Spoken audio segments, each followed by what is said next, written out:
I wonder if we might start with the video and the photographs released onto social media, some of which were in Stuart's report there, showing dozens of men, some bound in blindfold, stripped to their underwear, and we believe now at least some of that filmed by IDF members. What was the purpose of the exercise that was going on at that point in that part of Gaza? First of all, remember it's the Middle East and it's warmer here, and especially during the day when it's sunny, it's to be asked to take off your shirt. It might not be pleasant, but it's not the end of the world. And as your report said, we are looking for people who would have concealed weapons, especially suicide bombers with explosive vests. We have to make sure they're not wearing those. It's unfortunately a necessity in the situation we're in. But of course, we were rounding up people who were suspects. We have lists, we have intelligence information of people who were involved in the atrocities on October 7th, the people who stormed across the border and butchered our people, who raped, who murdered, who burnt people alive, who machine gunned the young people at the open-air concert. You know, they filmed a lot of the material themselves. They put it up on social media. There are also different security cameras that took pictures of faces. There's intelligence information. Anyone involved in that sort of atrocity against our people will be brought to justice. Indeed, but the fact that some of those who were taken in that particular incident have now been released suggests that they were not members of Hamas. And whilst you were entitled to round people up in that manner, what the IDF is not entitled to do under the Geneva Convention is breach the Third Convention, which you did, didn't you, when you filmed them in those positions? So once again, I don't think we're talking about formal material that was released, and we have to look to how the video did. If it proves to have been filmed by the IDF, that's neither here nor there. Neither is the temperature in the Middle East right now. I understand. But I think that the important thing here is to remember these are military-aged men who were arrested in a combat zone. And as you've reported, people have already been released. We have no intention of keeping innocent people in custody. Which I agree with, and I'm sorry to press you on this point, but if people have been released because they are not members of Hamas, if this was filmed by the IDF, it is a clear breach of the Geneva Convention, is it not? So once again, we have to look into where the video came from. It's not official video that was released by the State of Israel. If it were filmed by the IDF, as I just said, it would be a breach of the Geneva Convention, would it not? So I'm not familiar with that level of international law. I know in the past, prisoners of war have been filmed. Often that's good because families can identify people. But as it is a breach or not, I'll have to check with my legal department. Well, it is. But just on what has been taking place at the UN Security Council today, we of course heard from Antonio Guterres.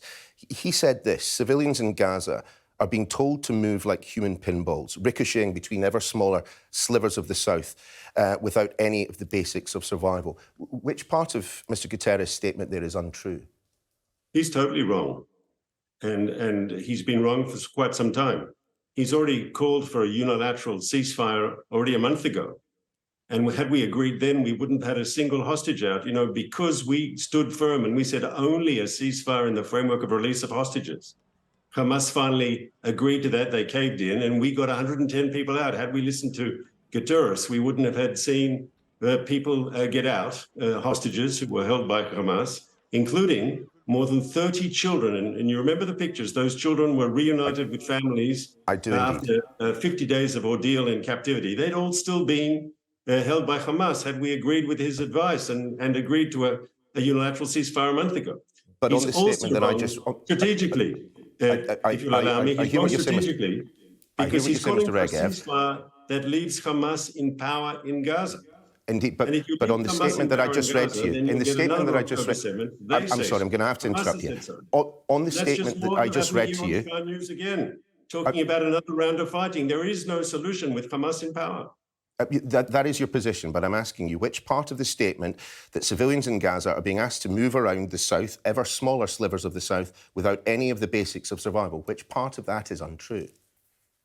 So he's just putting a negative approach on something that should be seen positively, that we're urging civilians to leave areas of combat because we don't want to see them get in harm's way. We don't want to see them get caught up in the crossfire between the IDF and the Hamas terrorists. And so we're asked them to vacate specific areas which we know are full, where we expect there to be intensive combat. I mean, we've been losing fighters.